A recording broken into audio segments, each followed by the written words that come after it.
ভালো আমাকে থুচেন কারে মালটা দিদি ওর নাম হচ্ছে সোনা। প্রতিদিনে আমার পাড়া বাড়ি তুই হাগি সকালবেলা উঠিয়া মুই পেলং শাকের পেলকা দিয়ে খালুম ভাত। अच्छा সেই ভাত খায়া মোর পেটটা মারিল ডাক। বেশিক্ষণ আর বিলম্ব না করিয়া পাটা বাড়িত গেলুম। কাপড় খান তুলিয়া মুই কাম খোনা সারি।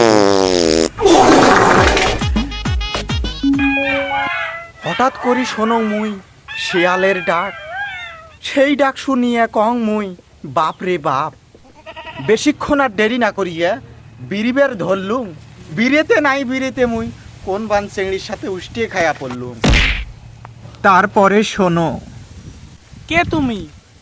আসলে আমার নাম সোনা। ওফ, আপনার নামটা তো হেভি কিউট। তোমার নাম কি? আমার নামটা দানা। আমার নামটা দানা।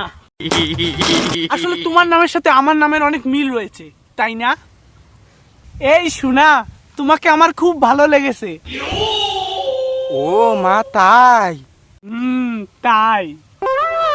আসলে দানা তোমাকে আমার খুব ভালো লেগেছে। একটা ছন্দ বলি। কি ছন্দ বলো? পাড়া বাড়িতে এসে আমি পাইলাম তোমার দেখা।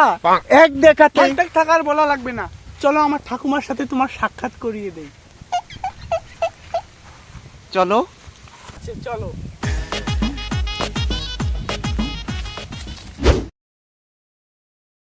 আর কত দূর? আর অল্প একটু।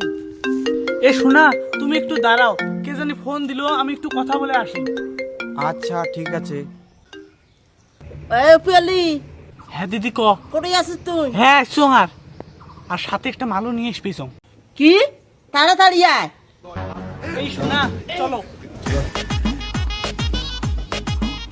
এই শোনা, আমার ঠাকুমা। ঠাকুমা ভালো আছেন? ভালো আমাকে থুচেন কারে মালটা দিদি ওর নাম হচ্ছে সোনা, যা বলার তুই ক। প্রতিদিনে আমার পাড়া বাড়ি তুই হাগি কিরে দানা, তোমার সাথে এই কথা ছিল? কে দানা? আমি দানা নই, আমার নাম রূপালী। এর সবকিছু নাটক ছিল। তাহলে এই সব মিথ্যা ছিল? তা মিথ্যা হবার নয়, তুই আমার বাড়াবাড়ি ভাঙি শেষ করছিস। এ সব কিছু তোকে ধরার জন্য অভিনয় ছিল। হয়েছে তুই থাম, আর কোনোদিন পাড়া বাড়ি যাবো? মুই আর যাবার নং দিদি, ক্ষমা করি দাও। ক্ষমা হবে কান ধর। হ্যাঁ দিদি ধরছ। এলা 100 বার উঠবস কর।